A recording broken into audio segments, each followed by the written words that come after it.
هەڵا و بینەرانی خۆشەویستی تەلەڤیزیۆنی کۆمەڵە لەگەڵ چانین بۆ پێشکەشکردنی گەشتی هەواڵەکانی سەر لە بەیانی پێنجشەممە سەرەتا سەردێڕی چەند هەواڵ. ناڕەزایەتی خەڵکی بۆکان لە ئاسپ بێئاوی، کۆبوونەوەی کرێکارانی شاغڵ لە شارەداری ئیلام، بەڕێوەچوونی مەراسمی چلەی ماتەمینی کۆڵبەرێکی گیانبەختکردوو لە سەردەشت، زەرەرمەندبوونی کێڵگە پەلەوەریەکانی ئیلام بەهۆی بڕینی کارەبا، ئاگرگرتنی دارستانەکانی تووشنەوزە لە شاری سنە، گیان لە دەستدان و برینداربوونی 5 کەس لە هێرشی پەهبادی تورکیا بۆ سەرقامیشلو، کۆبوونەوەی کرێکارانی ڕەسمی نەوت لە ناوچەی ئەمەلیاتی جنوب، ڕێپێوانی ناڕەزایەتی کرێکارانی شیرکەتی پارس واگۆن لە عێراق، دووهەمین ڕۆژی مانگرتنی کرێکاران لە کارخانەی ئێران ڕادیاتۆر.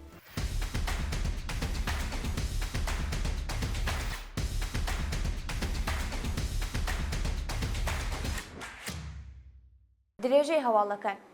ناڕەزایەتی خەڵکی بۆکان لە ئاسپ بێئاوی بەپێی هەواڵی گەیشت و ڕۆژی چوارشەممە هەفتی خەرمانان کۆمەڵێک لە دانیشتوانی شاری بۆکان لە ئاسپ بێئاوی بایەخنەدانی بەرپرسانی ئەو شارە بە کێشە و گرفتەکانیان کۆبوونەوە. بەپێی و راپۆرتەر خەڵکی گوندی شێخلەر و دانیشتووی گەڕەکەکانی تالاری موژگان گەڕەکی بێداری و مزگەوتی خولەفای ڕاشدین لە ناڕەزایەتی بە نەبوونی ئاوی خواردنەوە و وەڵام نەدانەوەی بەرپرسانی ئەو شارە کۆبوونەتەوە و خوازیاری سەرنجدان بە کێشە و گرفتەکانیان بوون. کۆبوونەوەی کرێکارانی شاغڵ لە شارەداری ئیلام.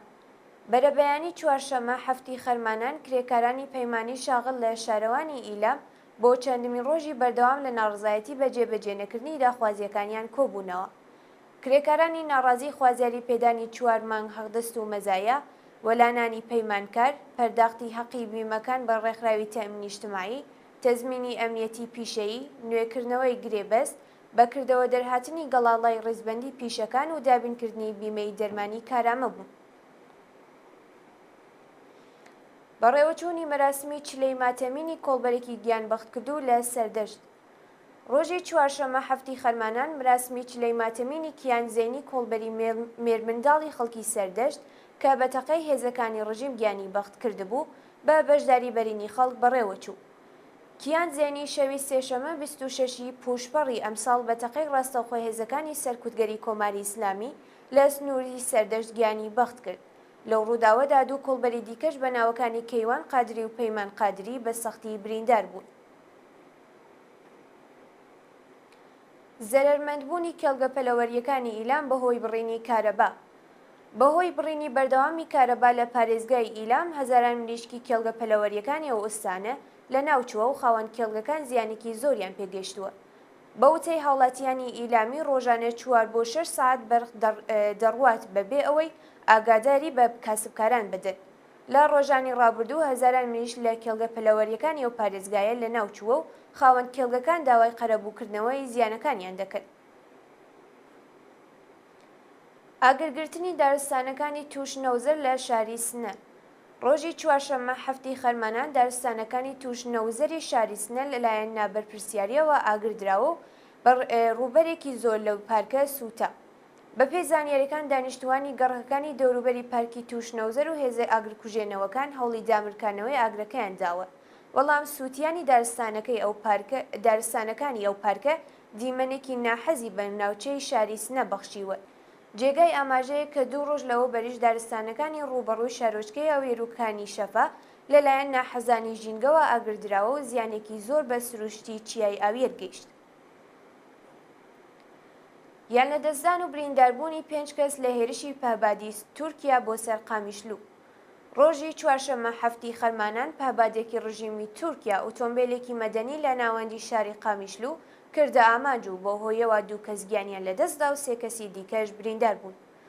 بەپێی راپۆرتی میدیاکانی ڕۆژاوای کوردستان لەو هێرشە وەحشیانەدا 2 شارومەندی کورد بە ناوەکانی خالید محەممەد شەریف و کوڕەکەی بە ناوی هەژار عەدنان سولەیمان گیانیان لەدەستدا و 3 کەسی دیکەش بریندار و ڕەوانەی ناوەندە دەرمانیەکان کراون.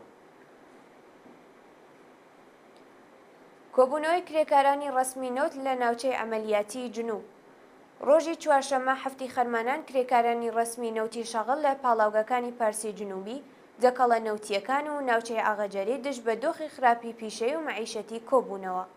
کرێکارانی ڕەسمی نەوتی بەشدار لەو چالاکیانە خوازیاری وەلانانی سەقفی هەڵدەست بەکردەوە دەرهاتنی مادەی دەی ئەرک و بەرپرسیارەتی پرسیۆنێلی نەوت وەلانانی ئاستەنگیەکانی بەردەم سەنەواتی خانەنشینی، دابینکردنی ئیمکاناتی ڕەفایی، پێداچوونەوە بە ئەساسنامە، وەلانانی جیاوازی، پێدانیە و بڕەپارەیە لە ساڵانی ڕابردوو وەکو باج لەسەر حەقدەستەکانیان کەمکراوە و کۆتایی هێنان بە دەستێوەردەکانی دەوڵەت لە سنووقی خانەنشینی پرسۆنێلی نەوت بوون. ڕێپێوانی ناڕزایەتی کرێکارانی شیرکەتی پارسواگۆن لە عێراق.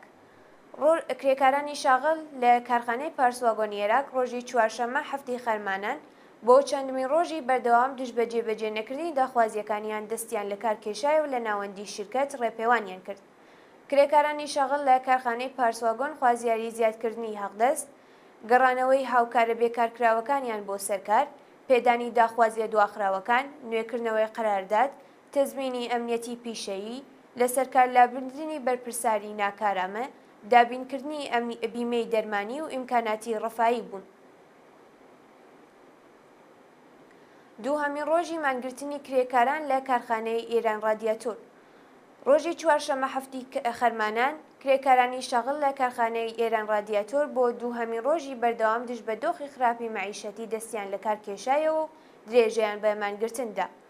بەپێی زانیاریەکان کرێکارانی کارخانەی ئێران رادیاتۆر ماوەی چەند مانگە حەقدەستەکانیان وەرنەگرتووە و خوازیاری پێدانی داخوازیە دواخراوەکان، زیادکردنی ئاستی حەقدەست بەپێی ڕێژەی هەڵاوسان، تەزمینی ئەمنیەتی پیشەیی، بەکردەوە دەرهاتنی گەڵاڵەی ڕێزبەندی پیشەکان و چاکسازی لە ژیان و مەعیشەتیان بوون. کۆبوونەوەی خەڵکی شارەکانی لارسان و کاشان دژ بە نەبوونی بەرق. ڕۆژی چوارشەممە هەفتی خەرمانان دانیشتوانی شاری لارستان لە ئوستانی فارس و بازاڕیانی شاری کاشان لە ئاست نەبوونی کارەبا ناڕزایەتیان دەربڕی. بەپێی ئەو ڤیدیۆانە لە تۆڕە کۆمەڵایەتیەکان بڵاوکراوەتەوە، هێزە ئینتیزامیەکانی ڕژیم هێرشیان کردووەتە سەر خەڵکی ناڕازی لارستان و تێک هەڵچوون ڕوویداوە. خەڵکی تووڕێ و شارە بە وتنەوەی دروشم دژایەتی خۆیان لەگەڵ ڕژیمی کۆماری ئیسلامی نیشاندا و شەقامەکانی ئەو شارەیان داخست. لەلایەکی دیکەوە بازاڕیانی شاری کاشان دوکانەکانیان داخست و با ڕێپێوان لە نێو بازار دژ بە ڕژیمی سەرکوتگەر دروشمیان بەرز کردەوە. کوژرانی گەنجێکی خەڵکی لەنگەرود لە ژێر ئەشکەنجەی هێزەکانی ڕژیم. لە ڕۆژانی ڕابردوو گەنجێکی خەڵکی شارستانی لەنگەرودی سەرپە ئوستانی مازەندەران بە ناوی محەممەد موسەوی پاش دەست بەسەرکردن لەلایەن هێزە ئینتیزامیەکانەوە بە شێوەی گوماناوی گیانی لەدەستدا. بە وتەی سەرچاوەکانی هەواڵ هێزە ئینتیزامیەکانی لەنگەرود محەممەد موسەویان لەو گەڕەکەی تێیدا ژیاوە دەست بەسەر و بۆ گرت و خانەی کەڵانتەری گواستووەتەوە. ناوبراو لە پاسگای پۆلیسدا بە سەختی ئەشکەنجە و ئازاردراوە و لە ژێر ئەشکەنجە گیانی بەخت کردووە. شایانی باسە کە ناوەندە ئەمنیەتیەکان بەڵێنیان لە بنەماڵی محەممەد وەرگرتووە بۆ ئەوەی هەواڵی کوژرانی کوڕەکەیان بڵاو نەکەنەوە تاکو بتوانن تەرمەکەی لە بێدەنگیدا بنێژن. و دوایین هەواڵ مانگرتنی کرێکارانی نەوت لە بەسرەی عێراق. ڕۆژی سێشەممە شەشی خەرمانان کرێکارانی نەوت لە بەندەری بەسرە دژ بە بڕیاری حکوومەت بۆ ڕادەستکردنی سەنعەتی نەوت بە کەرتی تایبەت دەستیان لە کار کێشایەوە کۆبوونەوە. کرێکارانی نەوتی بەسرە بەرامبەر بە بڕیاری حکوومەت بۆ گۆڕینی شێوازی وەبەرهێنان و وەگەڕخستنی سەرمایە بۆ بەدەستێنانی قازانج ناڕزایەتیان دەربڕیوە و ڕایانگەیاندووە کە ڕادەستکردنی سەنعەتی نەوت دەبێتە هۆی کەڵکبوونی داهات لە خەزێنەی دەوڵەت و ئەمنیەتی پیشەیی کرێکاران و مەعیشەتیان دەخاتە مەترسیەوە. کرێکارانی ناڕازی بەدەست لە کارکێشانەوە مانگرتن کار و کچالاکیەکانی ئەو شرکەتە نەوتیان ڕاگرتووە و شەقامە سەرەکیەکانیان داخستووە. نێرانی خۆشەویست هەواڵەکانتان پێشکەش کرا، کاتێکی خۆش بۆ هەموو لایەک.